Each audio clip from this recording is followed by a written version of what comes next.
Good morning everybody. जैसा कि आपको पता है हमारा क्लास 9 का टॉपिक है सांखिया, जो कबीरदास जी के द्वारा रचित है। और इसमें हमने लगभग 5 पद पढ़ लिए और कबीरदास जी ने 5 पदों के अंतर्गत ईश्वरीय सत्ता को, एक ईश्वरीय सत्ता को स्वीकार किया है। और हिंदू मुसलमान और जो ढेर सारी संप्रदाय होती हैं, ढेर सारी जातियां होती हैं, उन सबको एकीकरण, एक सूत्र में पुरोने का कार्य किया है। और राम और रहीम को एक बताने की कोशिश की है, ईश्वर अल्लाह को एक बताने की कोशिश की है।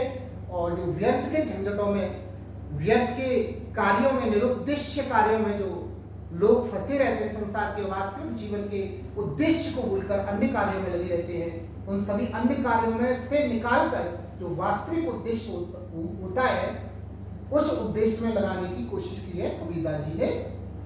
और कबीरदास जी पुनः उस मध्यम मार्ग की बात कर रहे हैं इस पद के माध्यम से, जिस मध्यम मार्ग में ईश्वर की एक ही सत्ता को स्वीकार किया गया है। अर्थात ईश्वर एक ही है, अद्वैत परम ब्रह्म, अर्थात जो दो नहीं है, जो एक ही है। राम रहीम को एक बताने की कोशिश की है, राम रहीम को एक करने की कोशिश की है। काबा और काशी, मक्का मदीना और काशी को एक बताने की कोशिश की है। यहाँ यही कहा जा रहा है कि काबा फिर काशी भया, राम ही भया रहीम, मोट चून मैदा भया, बैठ कबीरा जी। अर्थात यहाँ इस 6वें पद के माध्यम से यही बताया जा रहा है कि काबा फिर काशी भया। कब काशी हो जाएगा?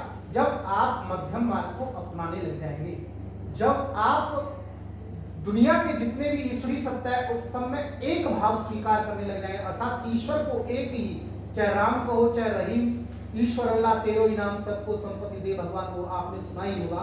अर्थात ईश्वर अल्लाह एक ही है।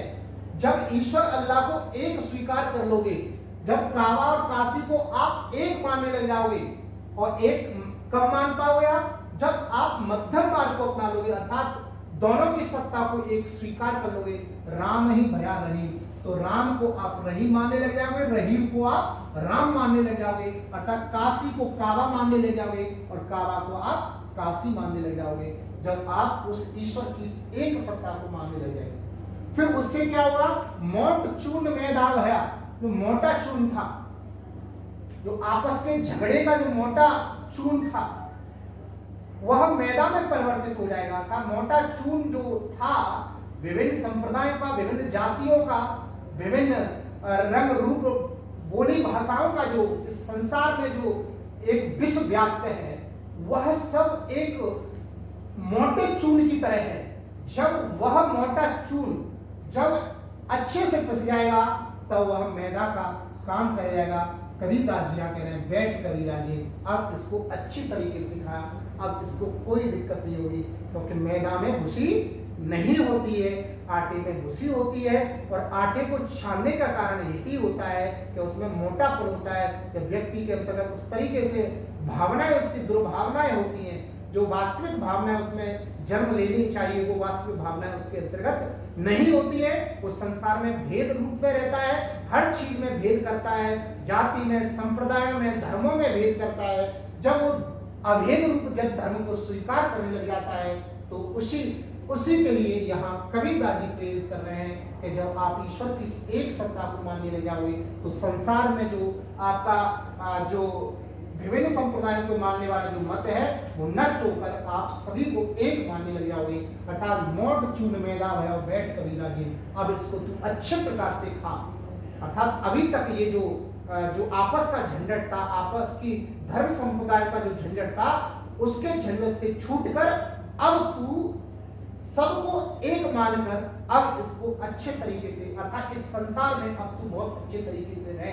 अर्थात सबको अपना मानकर, अयम निज परोवेति भावना को, अर्थात यह मेरा है और वह दूसरे का है, इस भावना को त्याग कर वसुधैव कुटुंबकम वाली भावना को, अर्थात जो संसार पूरा मेरा एक परिवार की तरह है, इस भावना को स्वीकार करते हुए इस संसार में तू मस्ती से, आनंद के साथ में प्रसन्नचित्त होकर सबको अपना मानकर, एक भाव से सबको मानकर, निस्वार्थ भावना को त्याग कर इस संसार में तू अच्छे प्रकार से रह। यह बताया जा रहा है। कबीरदास जी बताना चाह रहे हैं कि काबा फिर काशी हो जाएगा। तुम्हारे लिए काशी और काबा में अंतर नहीं दिखाई देगा जब आप ईश्वर को एक मानने लग जाओगे। राम में ही आपको रहीम दिखाई देगा, रहीम में ही आपको राम दिखाई देगा। मोट चून मैदा हो जाएगा, जो मोटा चून है, जो कम पिसा हुआ चून है, वो मैदा में परिवर्तित हो जाएगा। जब मैदा में परिवर्तित हो जाएगा तो उसको अच्छे प्रकार से तू जी अर्थात भोजन कर उसका। जब तेरे अंदर से जो भेद मिट जाएगा, तो जब भेद मिट जाएगा तो इस संसार में तू आनंद से रह पाएगा। यह इस पद का अर्थ है। अर्थात जो छठवां पद है, इस छठवें पद में दोनों की जो धर्मस्थल होते हैं, हिंदुओं की और मुसलमानों के दोनों के जो धर्मस्थल होते हैं, उन दोनों धर्मस्थलों को एक बताने की कोशिश की है और एक करने की कोशिश की है। अब इस 7वां पद है, जो लास्ट का अंतिम जो पद है साखिया के अंतर्गत जो कबीरदास जी द्वारा रचित है, इसमें यह बताया गया है कि वास्तविक ऊंचा व्यक्ति कौन है। वास्तविक ऊंचे की क्या पहचान होती है। केवल जन्म लेने से ऊंचे कुल में व्यक्ति ऊंचा नहीं होता है, अर्थात बड़ा नहीं होता है। उसके लिए कुछ कार्यशैली भी हमें अपनानी पड़ती है, कुछ कार्य भी हमें ऐसे करने पड़ते हैं जिससे हम ऊंचे बड़े कहलाए। केवल ऊंचे कुल में जन्म लेने से, केवल जन्म मात्र से ही हम ऊंचे बड़े व्यक्ति नहीं होते। बड़े अच्छे कुल में जन्म ले लिया और हम कार्य इतने गलत करें कि उस ऊंचे कुल की जो मर्यादा है वो नष्ट हो जाए। तो यहाँ यही दर्शाने की कोशिश की है, या जो कबीरदास जी है वो यही बताना चाह रहे हैं कि ऊंचे कुल का जय करनी ऊंच न होए। आप ऊंचे कुल में जन्म ले लिया आपने, ऊंचे कुल का जय करनी जो ऊंच न होए। सुवर्ण कलश सुरा भरा साधु निंदा सोए। कबीरा साधु निंदा सोए। ऊंचे कुल का जो करनी, अर्थात ऊंचे कुल का जो करनी ऊंच न हो। आपने ऊंचे कुल में जन्म ले लिया, अगर आपकी करनी ऊंच नहीं है, यानी ऊंचे कुल का जय अर्थात ऊंचे कुल में जन्म ले लिया आपने, करनी ऊंच न होए, और जो कार्य है आपका काम है, जो आप ऊंचे कुल में जन्म लेने के बाद में काम आप जो कर रहे हैं, वो काम इतने गलत कर रहे हो कि आपने ऊंचे कुल को बदनाम कर दिया। किस प्रकार? सुवर्ण कलश सुरा भरा साधु निंदा सोए। जिस प्रकार सोने का कलश है और उस सोने, सुवर्ण कहते हैं सोना, कलश कहते हैं मिट्टी का जो कलश होता है, सोने का कलश होता है, तांबे का कलश होता है, तरह तरह के कलश होते हैं, धातुओं के, मिट्टी वगैरह सबके कलश। यहाँ सोने के कलश की बात की गई है। सोने का कलश हो और उसमें अंदर क्या भरी हो? शराब, मदिरा, विस्की, शराब भरी हो। किसमें? सोने के कलश में। बिल्कुल उसी प्रकार है साधु निंदा सोए। वही अर्थात उसकी सज्जन लोग जो महान पुरुष हैं उस व्यक्ति की ऐसे की निंदा करते हैं। किस प्रकार की व्यक्ति की? कि जन्म तो ऊंचे कुल में ले लिया है, लेकिन कथित जो कार्य शैली है, काम करने की जो रीति है, काम करने का जो तरीका है, वो ऊंच परिवार की तरह नहीं है।